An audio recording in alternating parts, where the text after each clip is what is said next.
Hello and welcome. I'm Geert De Lombaerde, editor of the Nashville Post, and I'm joined here by a face many of you will recognize, John Ingram, chairman of Ingram Content Group, to talk about the history and some of the future and the present of Ingram Content as well. The hook here is that our summer magazine includes an excerpt from the Family Business, a newly published book by Keel Hunt that draws the history of the Ingram Content Group and kind of sets the stage for what's next. So let's talk a little bit about the history, John. Let's talk a little bit about what's next. Great.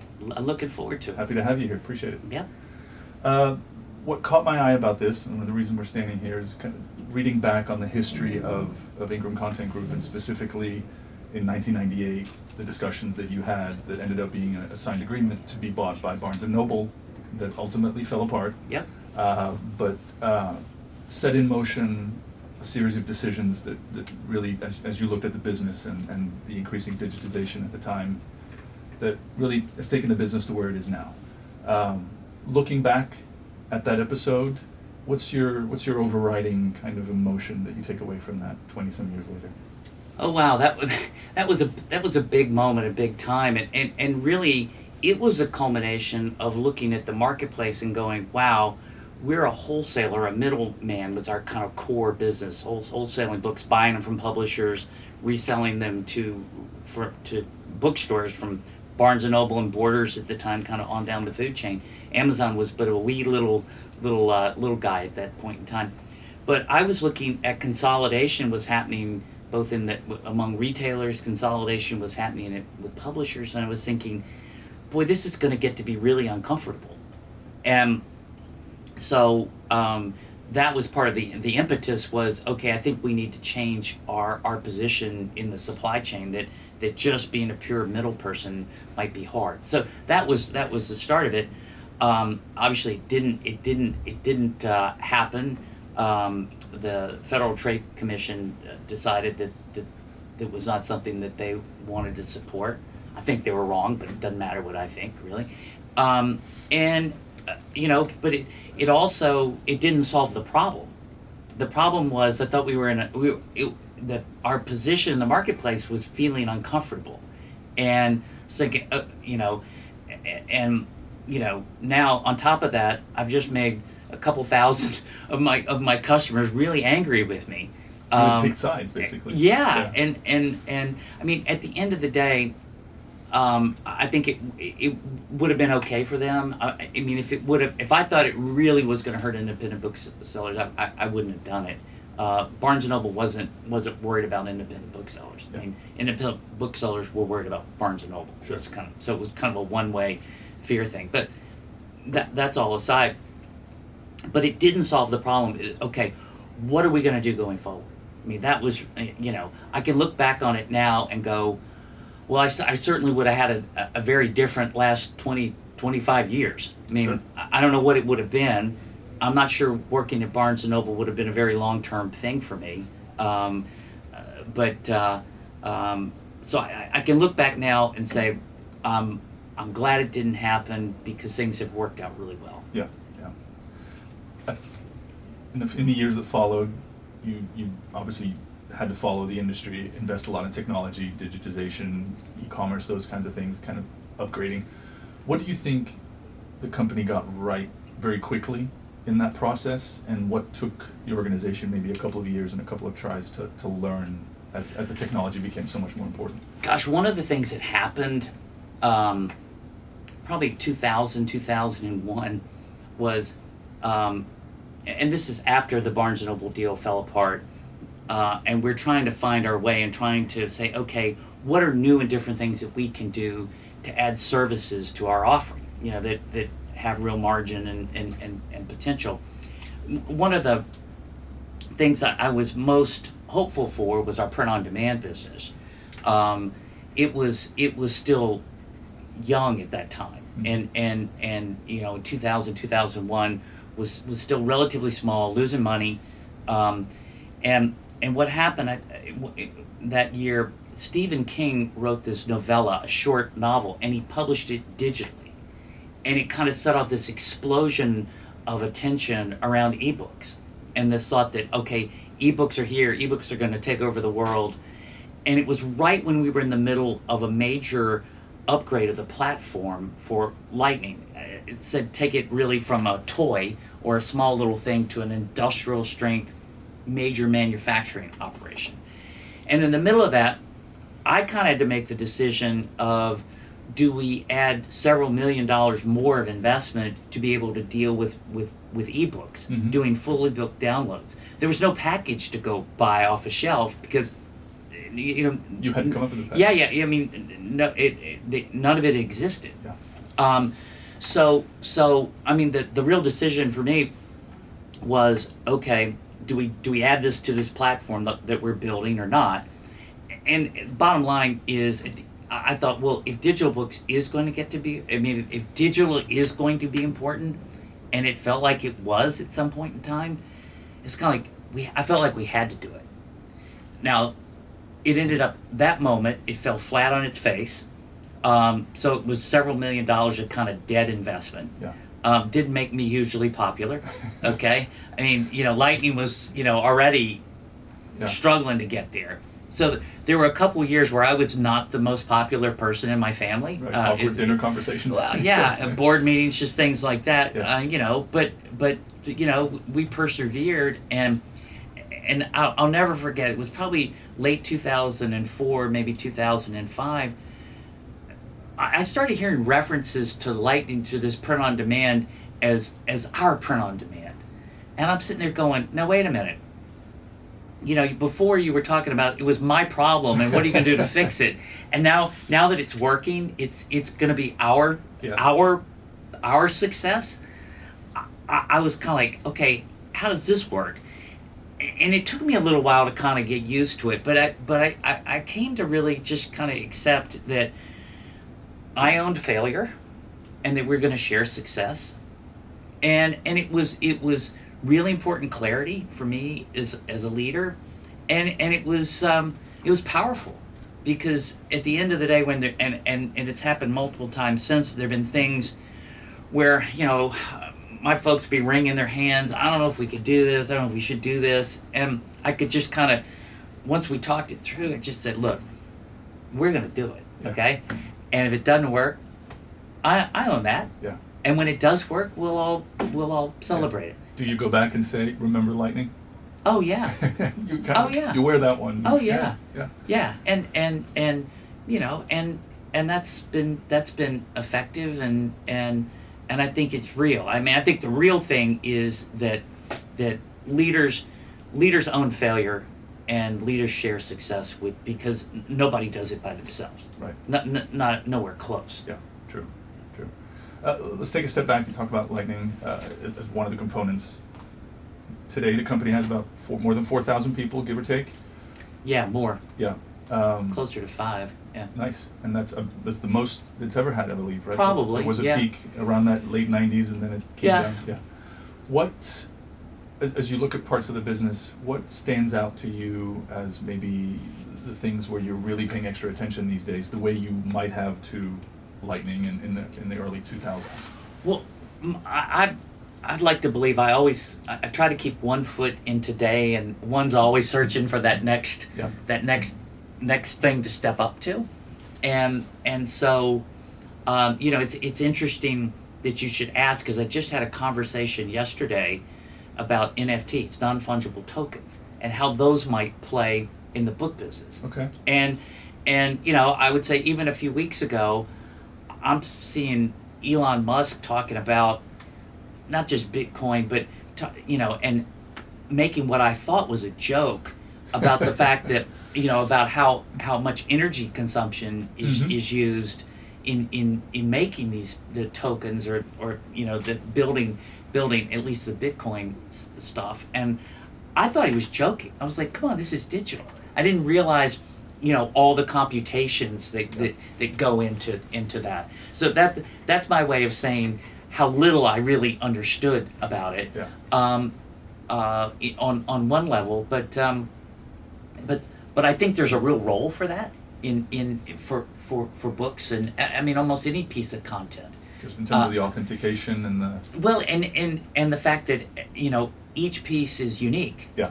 And there's, I mean, that way, typically in the book market, it's a book, a physical book, or even a digital book is sold once, right? And then it goes into this whole other world of the used market where authors and publishers get no compensation. Well, it doesn't have to be that way. Okay. In a world of non-fungible tokens, because each one is unique. And so, I mean, I just point that out is that's point of it. That's something I'm interested in.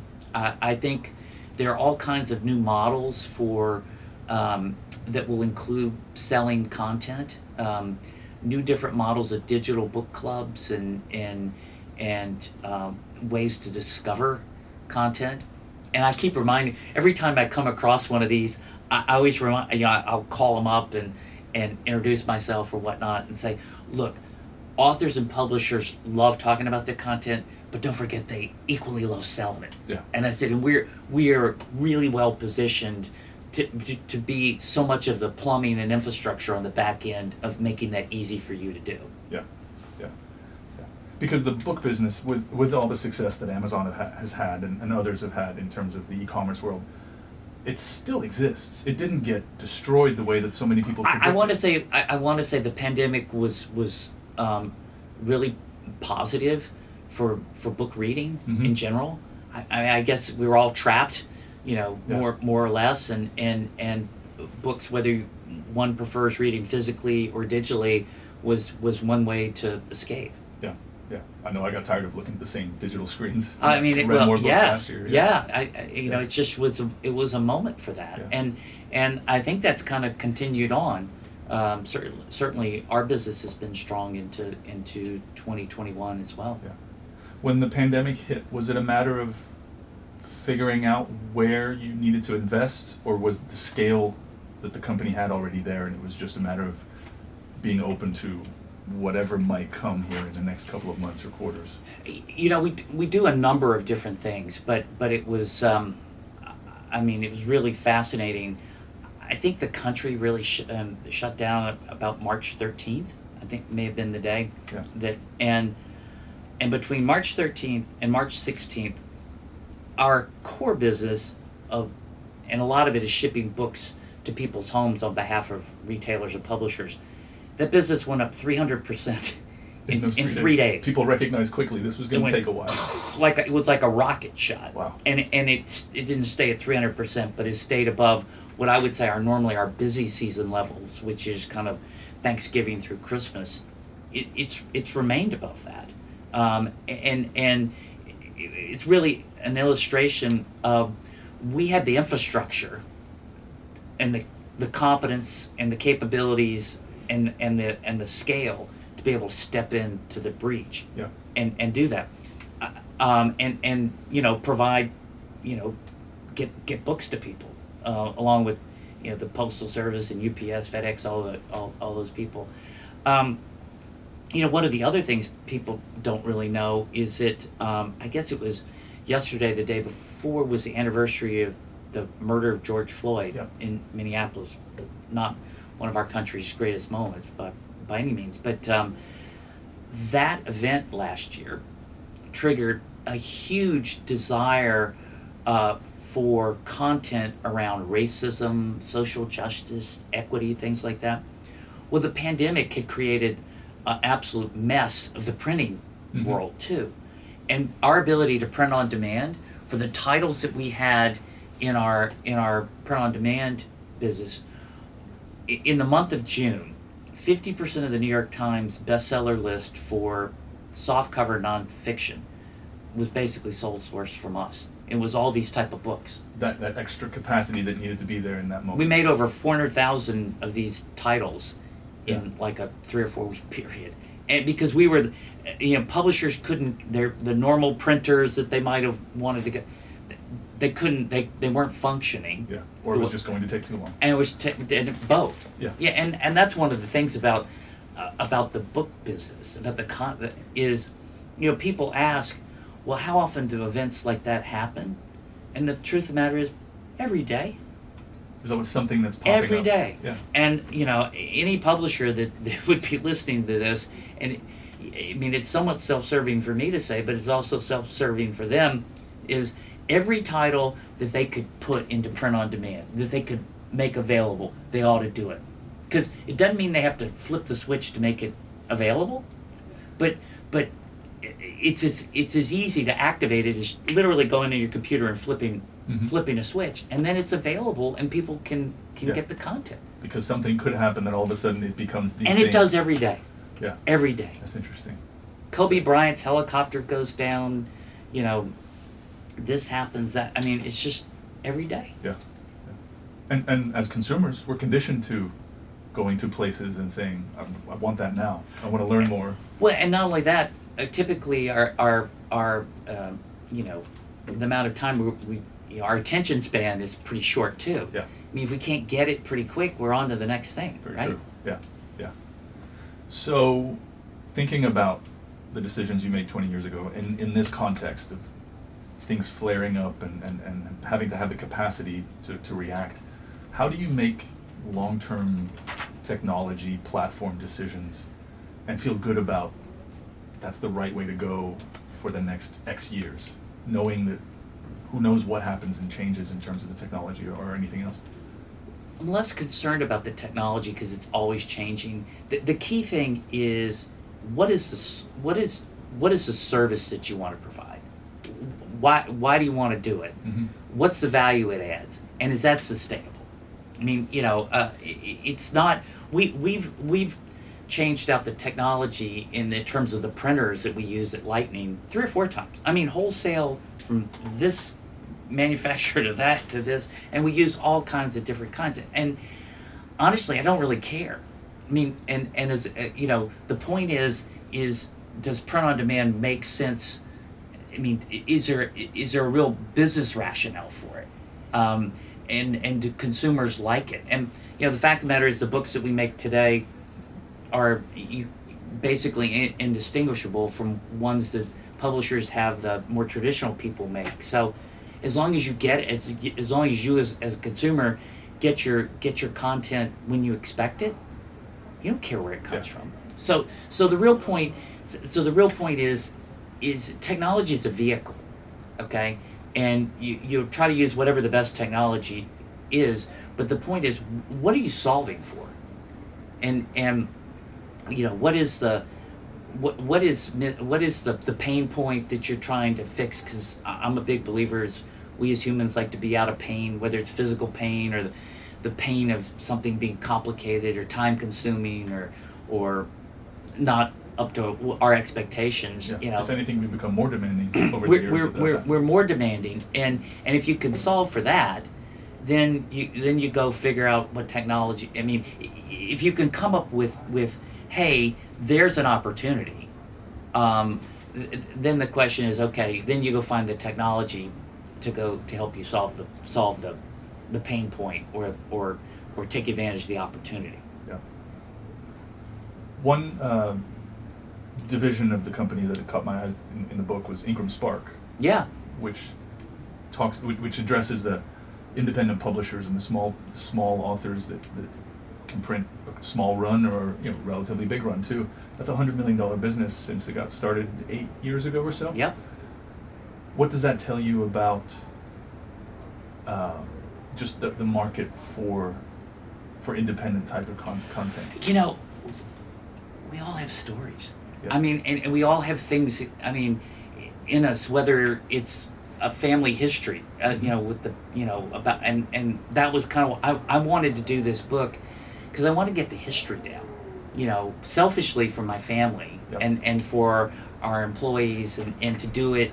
It just so happened that 50 years in seemed like a good time to be doing it.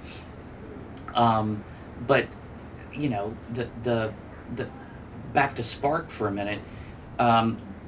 What Spark really says is that there's a big demand out there for people to either write their own memoirs, get their grandmother's cookbook published, to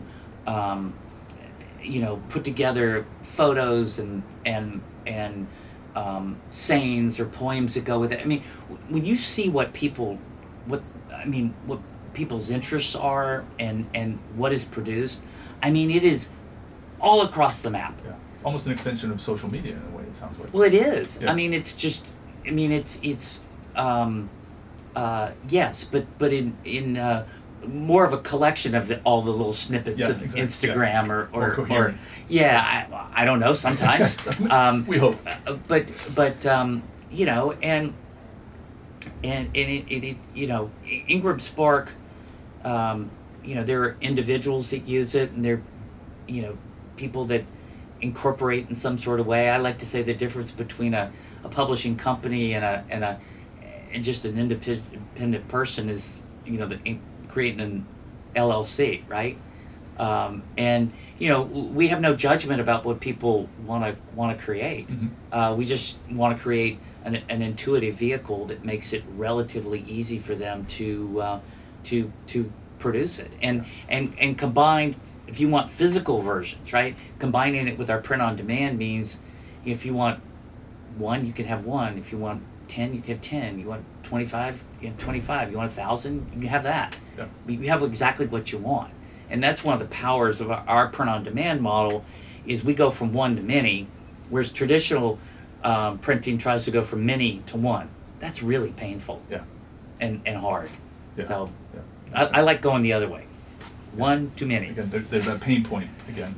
Well, I I mean, don't want we had to 50,000. start. I mean, some of the most important things are really fundamental.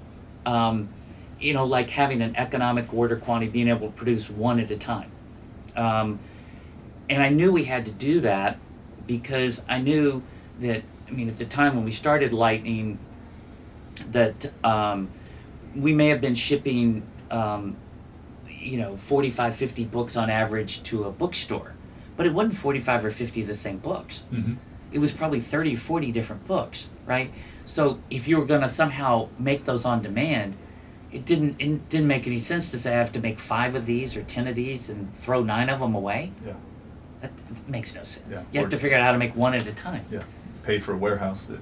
Yeah. Oh, listen, we had plenty of trips along the way. I mean, there was a time when we thought, well, what we'll do is we'll make 2 of each of them, right? Of everything in our library. Back when our library was, you know, a much smaller number of titles. Mm-hmm. Not now it's millions, tens, you know, like 15 million. But at the time we thought, well, we'll make 2 of them, put them in our warehouse, which was kind of what we did anyway with the lesser demanded titles. Yeah.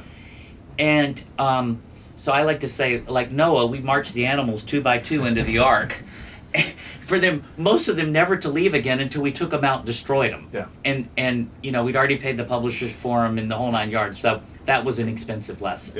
Yeah. That it didn't work. I mean, when it really started working was when we figured out how to, when orders came in, there's no sitting on the shelf. You made them, maybe they sat on the shelf for a minute if they got married up with other books that were physically on the shelf. And Yeah. we have a whole process around doing that. But there was no making them unless there was actual demand for them. Yeah. Yeah. Again, just that flexibility of the modern economy. Yeah. Yeah. And it's green. You know, That's it. I mean, you know, Yeah. you know, at the end of the day, you're not throwing away. I mean, I can't tell you how many warehouses are full of extra books around this country or this world. You know, that's both money that's tied up in it, as well as, you know, a lot of trees died for, you know, to make stuff that's eventually going to be shredded and recycled. Yeah. Yeah. Last big question for me. A couple weeks ago, you announced you were going to sell the VitalSource Technologies, your education technology platform. Kind of put that on kind of the broader story arc of the company. And is it not? It's not as core to what you're doing anymore. Is it just a market with its own potential that you couldn't quite address? We bought VitalSource back in 2006 when it was very small, like a $4 million company, and it was a technology company. They had created the first all digital curriculum for dental schools in this country, and they put all that content on IBM PCs and gave you unlocking codes, right? Mm-hmm. And so we got it back when we were trying to make acquisitions in digital technologies that we thought could have broad application for us. it really didn't have broad application for the rest of the business, and it kind of has had its own life. It's been very interesting, kind of, learned a lot about the higher education market, Yeah. And what ended up happening is that I, it really is a technology company, kind of almost bleeding edge, which is almost farther out than the rest of our organization can deal with Okay. very very Yeah. successfully. So I've kind of been ever since we had it was like, what do we really do with this? And I finally worked out a deal with my older brother. I said, look, we're going to grow it as fast as we can and kind of keep it around break even. Okay, that seemed to be a good deal, but COVID accelerated the heck out of it. That was my next question. Was that kind of the idea where you said Well, somebody else can take yeah, this? well, yes, and it was already beginning to accelerate as more and more institutions, larger not-for-profits, were adding digital curriculum in a much more meaningful way, and having it penetrate more deeply within a university. In a university, you've got, they're very complicated places, and you start somewhere, you want to start somewhere and hopefully expand, kind of land and expand, if you will. But yes, it really kind of exploded in a positive way during COVID, and a couple things that the VitalSource team did that I'm particularly proud of. In the end of March last year, we did a deal with all the major publishers, where for free we made all the higher ed content that we had. 50,000 plus books and all kinds of ancillary items and connectivity to different things. With the publisher's blessing, we made all of that free, because so many people had gotten frozen out of there. You go away for spring break and you can't go back. You're not allowed back. Yeah. So we thought that was a really important way, to try to help students finish, and had no intention. You were like, this is not something to make money about. This is a service to do. But it created a lot of connectivity between those students and VitalSource, which has had some very positive impacts going forward. It was not the intention for why we did it. Yeah. That was number one. And secondly, we have a corporate learning part of, a corporate training part, I should say, in the VitalSource family of little subsidiaries. And one of the big customers for this corporate training group was Mayo Clinic. And Mayo used our platform, for free.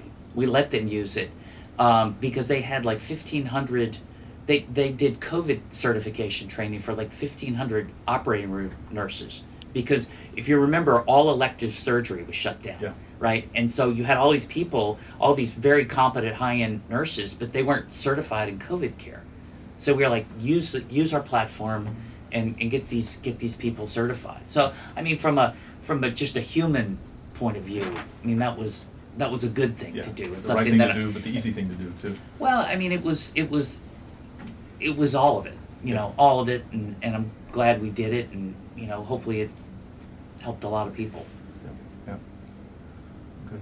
You mentioned NFTs and a couple of other things you're paying attention to. What's for the rest of 2021? What's kind of on your agenda in terms of questions that you want to answer, you want the organization to answer? Well, there's a very interesting question of, okay, what does new normal look like? Where does this settle? Yeah. Does it settle? I don't expect things to go back to how they were pre-pandemic, but where's the new balance point? Mm-hmm. And what does that mean in terms of investments we need to make, things you throttle up, things you throttle back, all that kind of stuff. Yeah. So I think there'll be a lot of that kind of occupies us over the balance of 2021. I would be remiss if I didn't say, finding a willing workforce. You've run into some issues Oh, bringing people back? Again, I'm not meaning this in a political context, and I won't say it that way, but but when you're talking about warehouse workers or manufacturing workers, if it's more lucrative for them if you pay them more to stay home than go to work, they're gonna stay home.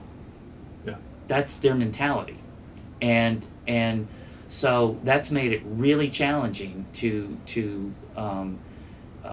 you know, have. I mean, there's a certain amount of labor that's really that's required in there, and that's affordable. So Do you feel like it's holding you back in some parts where you want to move more quickly? to a certain degree, Yeah. I think the other thing, I mean, in kind of a perverse effect, is that it makes looking at automating things more attractive.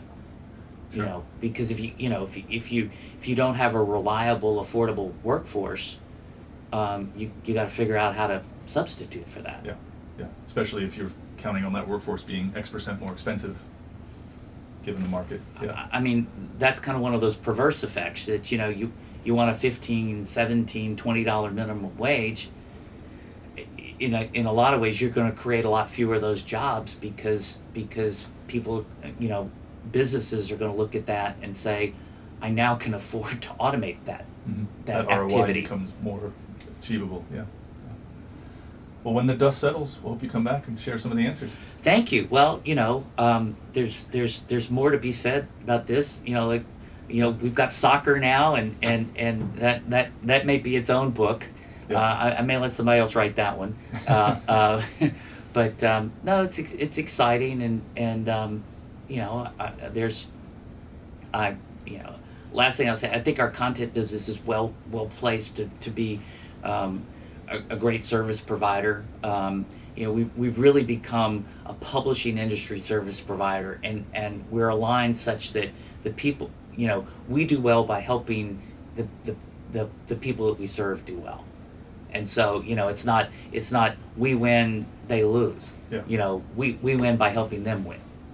I personally, I like that. It's the way that's the kind of business model I like. That's how you get to be in business for 50 plus years most of the time, right? You know, I don't know, but I think it's the way I'd like to go. Yeah. Okay. John, thanks very much for your time. Thank you. Appreciate it. Yeah, appreciate it. Thanks.